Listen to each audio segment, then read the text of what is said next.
of Live Dogs, the show where I highlight my favorite underdog plays of the day and try to get you guys some value on, or some extra value on your guys' picks. So we'll talk about yesterday real quick. I gave out a total of 7 games, and there was a 4-3 record. So anytime you go above 500, especially when betting on underdogs, it's a good day. We lost on the Rockets. I gave out an alternative point spread, and obviously they lost the game straight up, so no win there. Magic plus 12. Looked like it was going to be good for a while. Bucks pulled away late. I think ended up winning by 15, so just missed our point spread here. And then lastly, the Royals versus the Cardinals was a bit of a blowout as well. But we did hit on 4 games, like I mentioned. We hit on the Twins against the Indians, the Rangers versus the A's, the Brewers against the Reds, and the Marlins against the Nationals. So in total, there, I'll throw that up on screen. We hit odds of -110, +110, +130, and +135. So some decent value on a couple of picks. The Twins being the -110 as a pick 'em. When I gave them out on the show, that was the worst one. But still, if you're hitting 4 plays like that, should have been a pretty good day for anybody that decided to tail me. But enough of that, and we'll get straight into today's games. But fair warning, didn't like the card too much in the MLB, and there's only 2 NBA games today, as a couple teams have already moved on to the next round. So only got a couple of picks. Will probably be a pretty short show. But if you guys have any questions, throw them in the chat, and I'll get to them.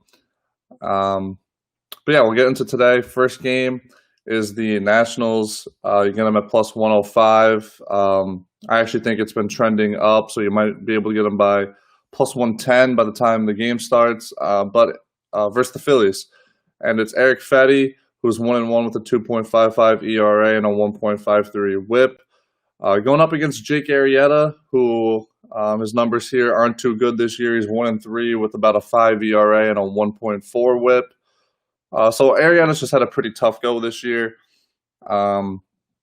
He's 1-3, and he's only pitched in 4 games, so they are 1-3 in the games that he has pitched, and only has 1 quality start, which is that win. So he's had some pretty tough outings this year. But meanwhile, Fetty on the other side is putting up numbers that we usually see out of Arrieta. So, and you guys know me, I like pitching matchups, so I like Fetty here.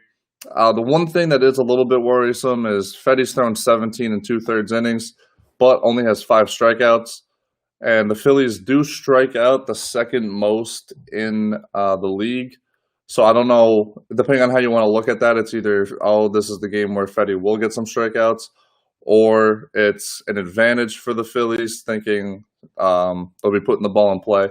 But I still like the Nationals either way.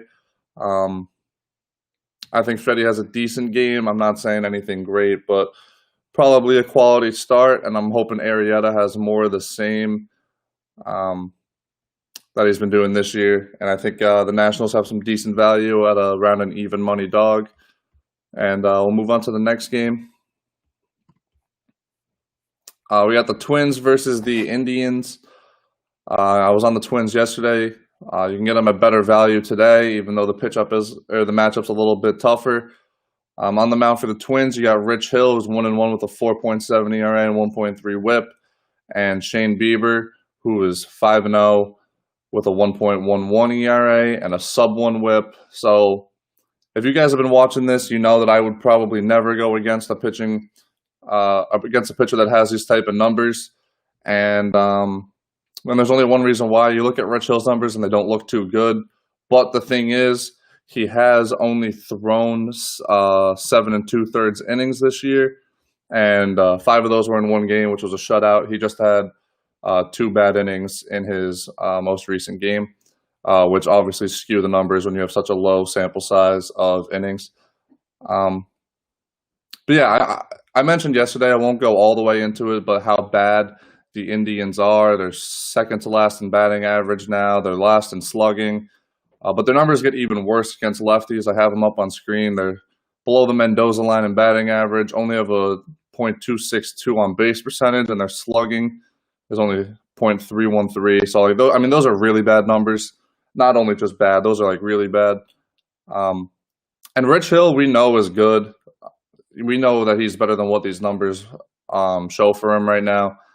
And I just think he has a big game. I'm not saying Shane Bieber's going to have a bad game on the other side, but I think this will probably be a low-scoring game, and I'll just take the advantage from the Twins have at the plate. And at plus 155, I have no reason to complain about that. So that's another one that I like. But yeah, that's really it for the MLB slate for what I have in terms of like hard picks. But I will get into the MLB here in a second, where there's one game that I like. And this is a game that I want to actually talk about a little bit. You can get the Mavericks at plus 250 versus the Clippers, and you can still get them on the series line at plus 300, even though it is 2-2. But people that watch this will know that I've been on the Mavericks for a while, and I actually gave them out as a series winner last week, and I think it was at like plus 380, so a little bit less value now. But I definitely thought that they were a live dog, and I still think they are. So the series is 2-2. And if people don't see that the Clippers aren't the great team that they were hyped up to be by now, I don't know what to say. I said from the beginning I thought this was a close series. I thought the Mavericks were a decent matchup for the Clippers.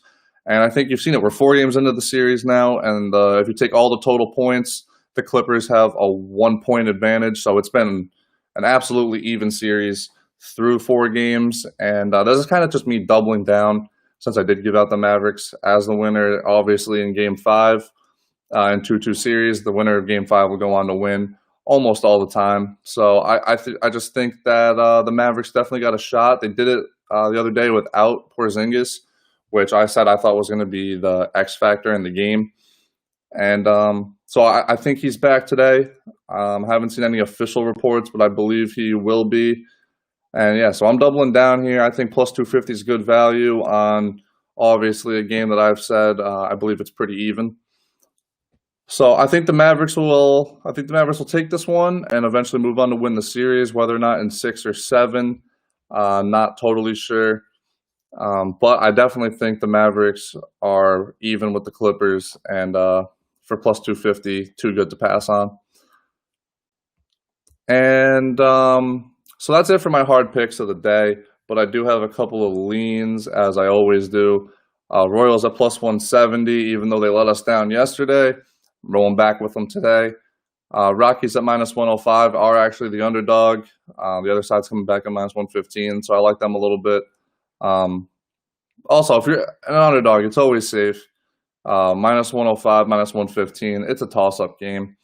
But I also do think the Rockies have a couple advantages, not to go too deep into it. But then lastly, the Nuggets at plus 130. I believe they're a 3-point dog to the Jazz. I just don't think that this is a 5-game series. I think the series has to be extended, and obviously to do so, Nuggets got to win one. So I like the Nuggets there today as well. But yeah, I'll recap everything real quick. Like I said, I said it was going to be a short show. The MLB slate didn't look too good. There's a couple of big favorites, which obviously I'm not going to fade them too hard. But we do have the Nationals plus 105, Twins plus 155, the Mavericks at plus 250, and then our trio of leans of the Royals plus 170, Rockies minus 105, and Nuggets plus 130. So I'm hoping for more of the same from yesterday. 4-3 record is pretty solid, and honestly, I think it could have been better. A couple of close losses, but it was a good start to the week. I'm hoping to keep it good, keep it moving, but obviously got to hit some of these games today, which hopefully we do.